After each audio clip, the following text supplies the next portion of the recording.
Welcome to the Bitcoin Roadshow. This is about another scamming exchange. Well, it's not really the exchange that scammed, but it's an exchange situation that there's scamming going on.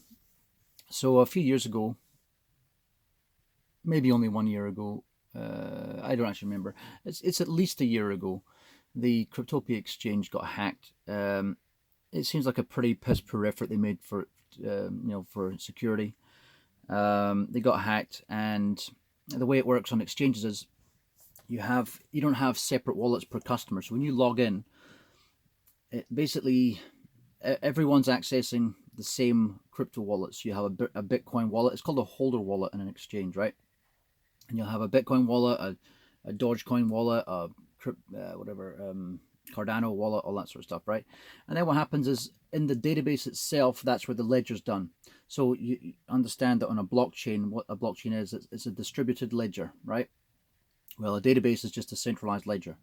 And this is why they say when a lot of banker companies say, oh yeah, I believe in Bitcoin, just not blockchain. I blockchain, just not Bitcoin, right?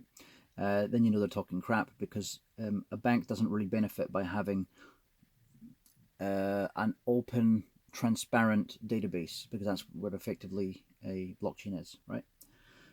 Banks always want to have everything hidden away, or else they wouldn't be able to commit money laundering. Because if a bank had everything on blockchain, anyone off the street could do an audit on them, and they don't want that. So the reason these companies pass audits in the first place is because the corrupt Big Four. There's not just those Big Four companies, which are PricewaterhouseCoopers, Ernst and Young, KPMG, and Deloitte. They're the Big Four, right?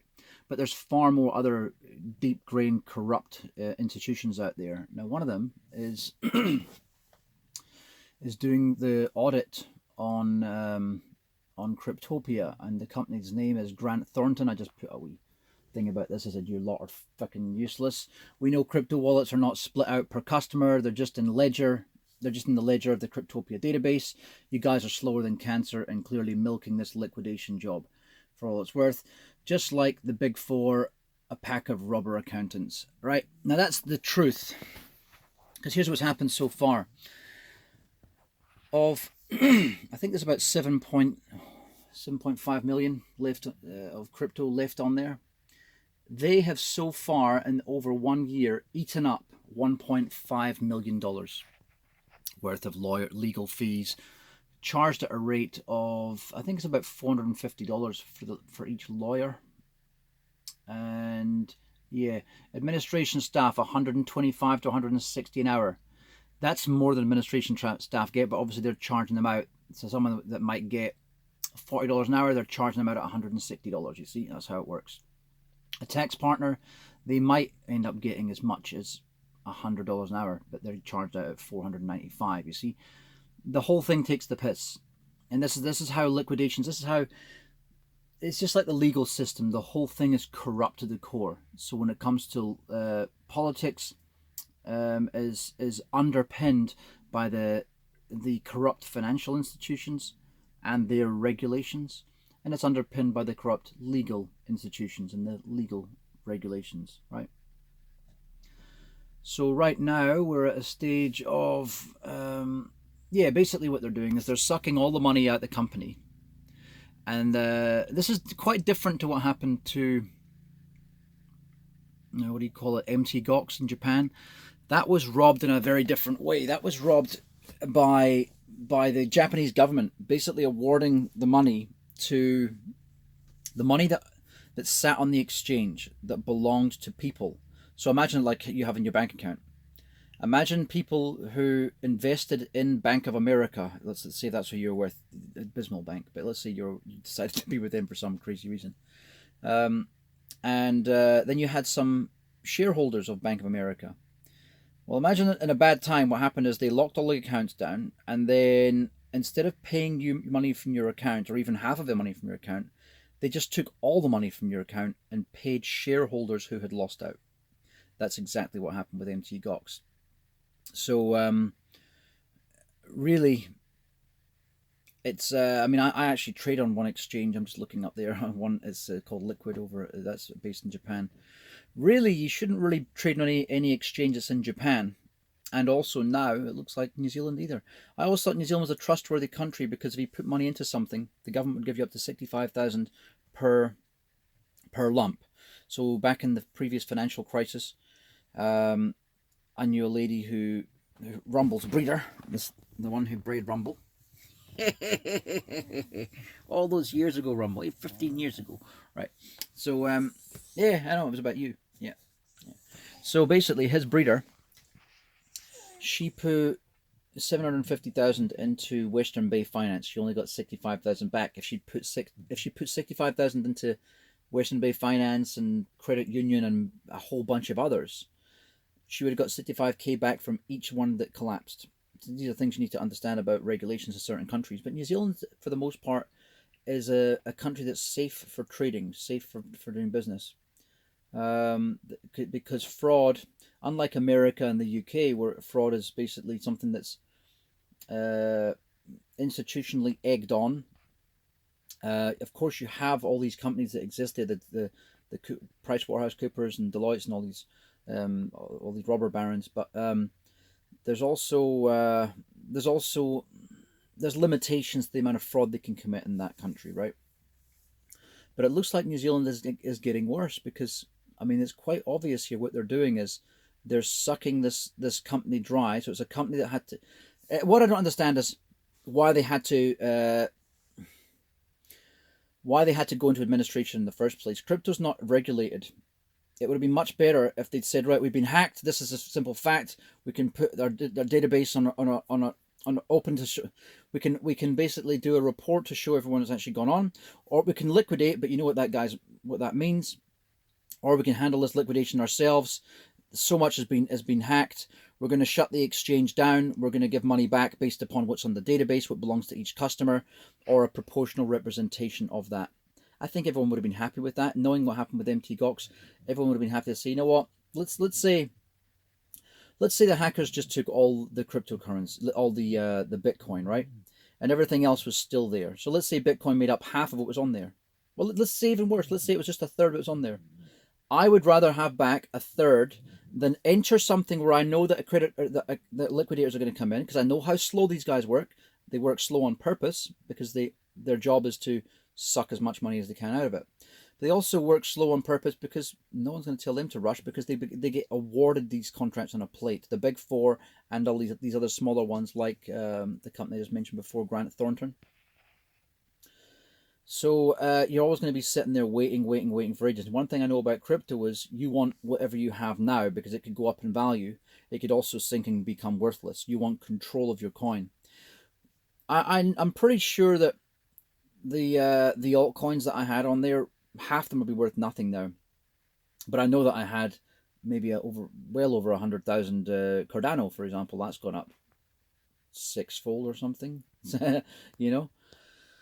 So I know I had a lot of Z coin on there and Monero. Anything that was a pain in the ass to keep on a ledger for a wallet, I had on there, because that's what happens if these companies are too lazy or too stupid, or haven't got to the stage yet of creating a proper wallet for ledger. Then I'm going to probably keep them on an exchange sometimes, or on a laptop. My my rate for failure on a laptop's actually worse. So you can say what you like about exchanges, but I've kept money on them. I've lost a lot on laptops before, and I've just recently lost Monero. The recovery phrase I didn't try out before putting the coin on there, so that's another thing to make sure that you do. If you have a wallet for something, use the restore key to try recreate the wallet before you ever even use it for the first time. So I just had the My Monero wallet a few months back, died on my other laptop, and it's completely inaccessible. The seed phrases do not work, so just really sucks. So that's another 40 Monero. This will keep on happening, and this has been happening to people with Bitcoin for a long time as well. People losing it on on a laptop, on an old laptop, whatever it might be. There will be recovery services in future. I'm pretty sure there'll be people going through the rubbish dumps in the future. And one far off dystopian future, that is certainly ahead of us. I'm pretty sure there'll be like a kind of scab class that will be going through all the landfills, trying to find old hard drives and going through everyone's until they find the the lottery ticket, which is maybe a wallet that they can hack into with modern technology. Who knows? Anyway, in the case of Cryptopia, the whole thing it wasn't a scam. They did get hacked, and unfortunately, they did what so many people do in the private world. They went through the proper channels, and that's what you don't do. Cryptocurrency was not about going through the proper channels, and now this is just living proof that when you take things back to the old system, the system is inherently corrupt in every single country in the world, and going through the proper channels, all it really means is delay and fuckery. You're never going to see a penny. After over a year working on a database that was given to them, I refuse to believe that the database was all scrambled, because then they'd have nothing to work with at all, right? So I refuse to believe that after 1.5 years they can say we don't have a timeline for people's recovery yet. After a year working it, you don't have any estimation of time. That tells me that what their goal is that extra 6 million that's sitting there that hasn't been eaten up by their just fucking around, what they're doing at the moment. They're going to try to eat the rest of the money. They're going to milk this out. They're going to make this last, I estimate, another 6 years, and then there'll be no money left. And it'll be like, oh, you were your share of this, but that was taken up by our services and our fees of just useless Arthur people. Okay, that's about it, really. Yeah, it's not the only. There's plenty of scams that will happen in crypto, but this is another reason why you've got to keep it on yourself as much as you can. I'm saying that while having quite a lot of Cardano on an exchange right now, and quite a lot of Digibyte, and yeah, I probably need to take them back before I go on my little camping trip. But yeah, that's what you need to do. You can't take them on and off all. Taking it on and off every day is just silly. But you might want to do that yourself. I keep a separate hodl to make sure I'm never without crypto. But yeah, I've lost a lot of crypto over the years. Definitely, I've lost a shit ton of Dogecoin, a lot of XRM, Monero. I've lost Bitcoin. I've lost Ethereum, quite a lot of Ethereum. Yeah, so it's part of being in this game at the moment until things get better. Yeah, that's a bit of a pity. But yeah, I mean, there are exchanges out there where you can trade directly from your ledger. So they're decentralized exchanges. You can basically plug your ledger in and connect to it. So that's what I'll be advising in the future. But at this stage, I am just too lazy to use these things. All right, take care. Have a good one. Bye.